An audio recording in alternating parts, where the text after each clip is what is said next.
Next topic की बात करते हैं 6.3 anatomy of dicots and monocot plant. ठीक है।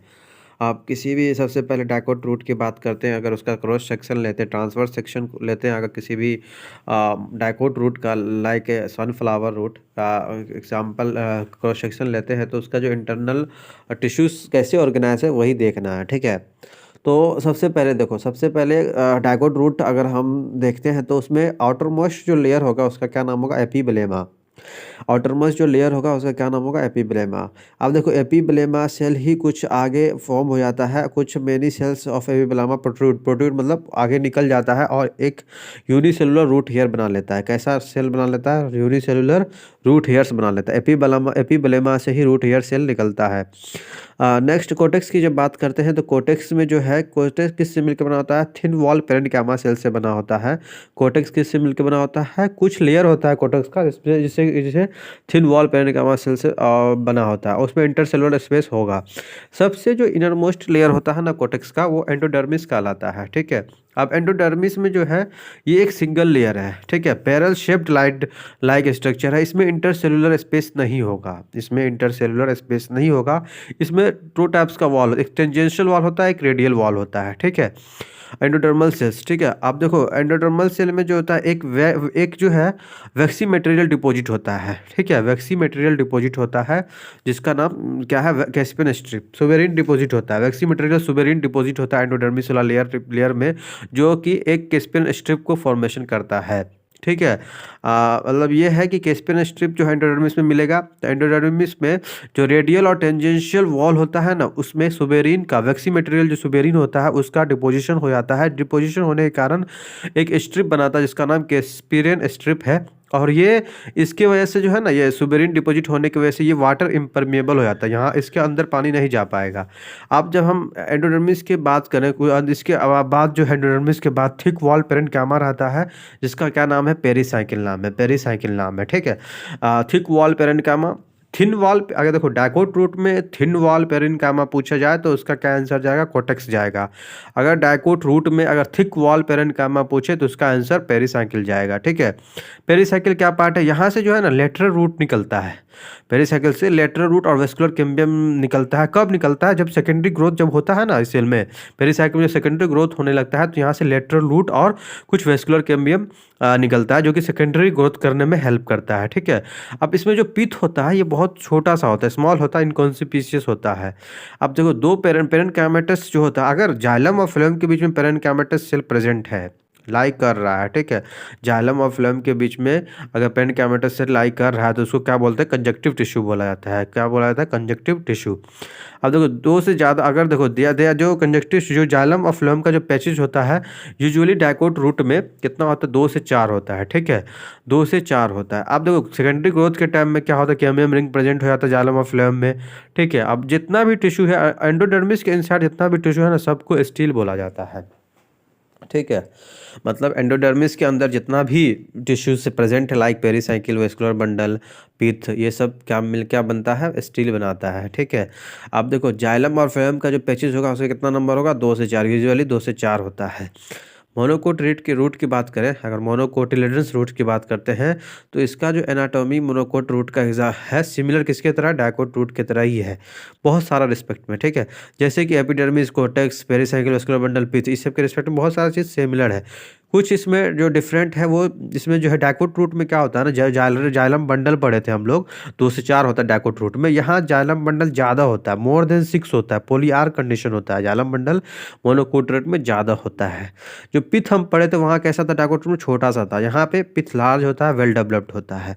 अब मोनोकोट रूट में तो जानते ही होंगे कि सेकेंडरी ग्रोथ नहीं होगा। ठीक है। अब हम नेक्स्ट बात करते हैं डाइकोट स्टेम की। डाइकोट स्टेम का, जब हम किसी भी प्लांट का डाइकोट स्टेम का क्रॉस सेक्शन काटते हैं तो उसमें सबसे जो बाहर वाला लेयर होता है उसको क्या बोलते हैं? एपिडर्मिस बोलते हैं। ठीक है। अब जो है एपिडर्मिस के ऊपर जो है एक थिन क्यूटिकल लेयर अगर होगा तो थिन क्यूटिकल होगा, thin layer of cuticle present होगा। अगर स्टेम के बाहर में दिया तो ट्राइकोम भी हो सकता है, अगर यंग स्टेम है तो उसमें स्टोमेटा भी हो सकता है। ठीक है। अब देखो अब देखो अब देखो एपिडर्मिस और कोटेक्स के बीच में pericycle present, epidermis and the cell arrange in multiple layer between the epidermis and pericycle. अब देखो, जो एपिडर्मिस और पेरिसाइकिल के बीच में कौन सा पार्ट होता है? कोर्टेक्स वाला पार्ट होता है। कोर्टेक्स देखो सब इसको 3 सब जोन में बांटा जाता है। पहला जो होता है आउटर वाला जो होता है, कोर्टेक्स का आउटर वाला पार्ट हाइपोडर्मिस कहलाता है, जो किससे मिलकर बना होता है? कोलन कैमेटस सेल से मिलकर बना होता है। कोलन कैमेटस से मिलकर बना होता है, ठीक है, जो एपिडर्मिस के नीचे रहता है। ऐसा क्या काम है? मैकेनिकल स्ट्रेंथ करना यंग स्टेम को।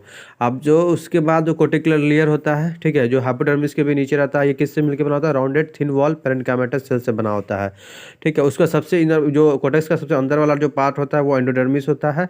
इसमें जो होता है स्टार्च ग्रेन सब बहुत सारा प्रेजेंट होता है। एक लेयर बना देता है जिसको क्या नाम है? Starch sheath.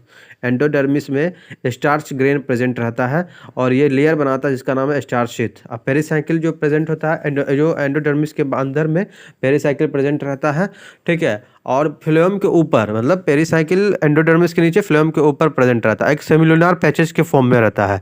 अब पेरिसाइकिल देखो, पेरिसाइकिल किससे मिलकर बना होता है? स्क्लेरेंकाइमा से। स्क्लेरेंकाइमा से मिलकर बना होता है। इसमें जो है वेस्कुलर बंडल थोड़ा सा फ्यू लेयर रहता है, ठीक है। और जो एक मेडुलरी रे बनता है, ये देखो डाइकोट स्टेम है तो इसमें सेकेंडरी ग्रोथ होगा ही, तो इसमें कैम्बियम प्रेजेंट होगा, वेस्कुलर बंडल प्रेजेंट होगा, रिंग बनाएगा। रिंग बनाने से क्या हेल्प करेगा? वेस्कुलर बंडल का रिंग बना लेगा जिससे सेकेंडरी ग्रोथ होगा। तो इसका जो वेस्कुलर बंडल होगा वो कैसा होगा? कॉन्जॉइंट होगा, ओपन होगा और एंडार्क कंडीशन होगा, एंडार्क प्रोटोजाइलम होगा, ठीक है।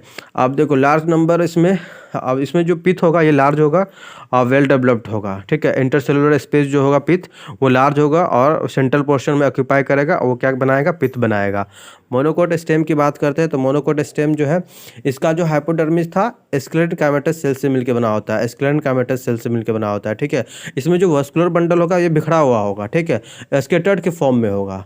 और इसका जो जितना भी बंडल शीथ होता है ना उसके चारों तरफ जो स्क्लेरेंट कैमेटस सेल से मिलकर बना होता है, ठीक है। स्क्लेरेंट कैमेटस सेल का शीथ बना होता है, इसको बंडल शीथ बोलते हैं, ठीक है।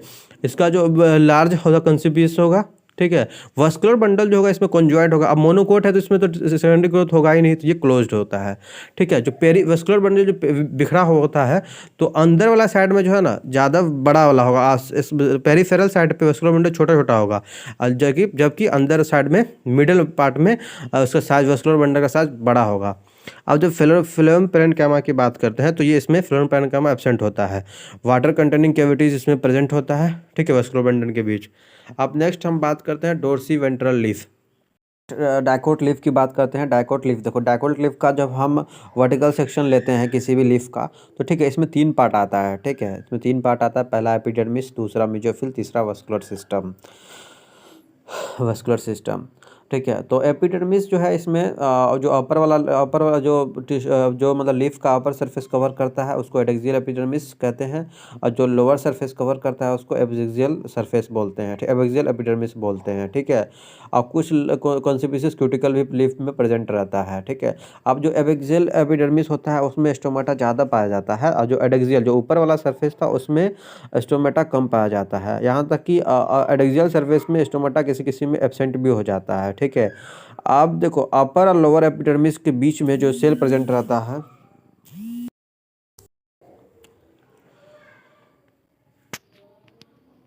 नेक्स्ट बात करते हैं। देखो अब मेसोफिल सेल, आप देखो जो टिश्यू होता है जो अपर और लोअर एपिडर्मिस में बीच में जो टिश्यू प्रेजेंट होता है उसको मेसोफिल सेल बोलते हैं, मेसोफिल बोलते हैं। मेसोफिल में क्या क्लोरोप्लास्ट प्रेजेंट रहता है, और वो क्लोरोप्लास्ट प्रेजेंट रहता है फोटोसिंथेसिस करेगा ही। और मेसोफिल सेल किससे बना होता है? पेरेन्काइमा से बना होता है। और 2 टाइप का पेरेन्काइमा प्रेजेंट होता है मेसोफिल सेल में, दो टाइप का पेरेन्काइमा प्रेजेंट होता है, पहले पेलिसेड पेरेन्काइमा और दूसरा स्पॉन्जी पेरेन्काइमा। एडैक्सियली जो पेलिसेड पेरेन्काइमा होता है ना वो एडैक्सियली प्रेजेंट रहता है, ठीक है। एडैक्सियली ऊपर वाला सरफेस पे कैसा होता है? इलोंगेटेड होता है, वर्टिकली अरेंज होता है, पैरेलल, एक दूसरे के पैरेलल अरेंज होता है। जो स्पॉन्जी पेरेन्काइमा होता है ना वो पेलिसेड के बिलो यानी एबैक्सियली प्रेजेंट रहता है, वो ओवल होता है, राउंड होता है, लूजली अरेंज होता है, ठीक है। और वो लोअर एपिडर्मिस में प्रेजेंट रहता है, ठीक है। अब देखो यहाँ पे जो है कुछ वेस्कुलर सिस्टम, वेस्कुलर बंडल वगैरह प्रेजेंट रहता है, वेस्कुलर बंडल में कुछ कैविटी, लार्ज स्पेस वगैरह प्रेजेंट रहता है, ठीक है। अब देखो वेस्कुलर बंडल का जो साइज होगा उस वेन के साइज जो को वेन का साइज कितना है उस वो इस बात पे डिपेंड करेगा वस्कुलर बंडल कितना है, ठीक है।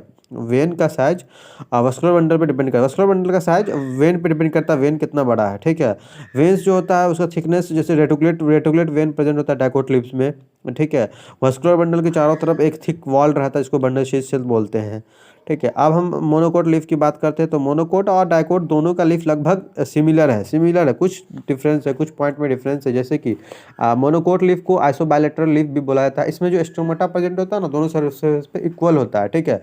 इसमें दोनों सरफेस पे एक स्टोमेटा प्रेजेंट होता है, ठीक है। दोनों सरफेस पे स्टोमेटा प्रेजेंट होगा। मीजोफिल जो है इसमें डिफ्रेंशिएट नहीं होगा, ठीक है। ऐसा नहीं कि पेलिसेड पोस्पोंजिया, ऐसा कोई डिफ्रेंशिएट नहीं होगा, ठीक है। मीजोफिल सेल भी एक ही रहता है, डिफ्रेंशिएट नहीं रहता है पेलिसेड स्पोंजी में। आप देखो ग्रास वगैरह में जो होता है ना, ग्रास वगैरह में जो एडिक्सल एपिडर्मल सेल था और वेन दोनों मिला के जो है ना अपने आप को मॉडिफाई कर लेता है, एक लार्ज और एम्प्टी कलरलेस सेल बना देता है, जिसको क्या बोलते हैं, फुल्लीफॉर्म सेल बोलते हैं। फुल्लीफॉर्म सेल क्या करता है, वाटर को एब्जॉर्ब करता है और खुद को टर्जिड बना लेता है। टर्जिड जब हो जाएगा तो ये लीफ सरफेस को एक्सपोज कर देगा, और जब ये फ्लैसिड होगा यानी वाटर स्टेट की कंडीशन में, तो ये लीव्स को कर्ल कर लेगा लॉस को कम करने के लिए, वाटर लॉस को कम करने के लिए। इसमें कैसा वेनेशन पाया जाता है, पैरेलल वेनेशन पाया जाता है, ठीक है। हो गया, थैंक यू।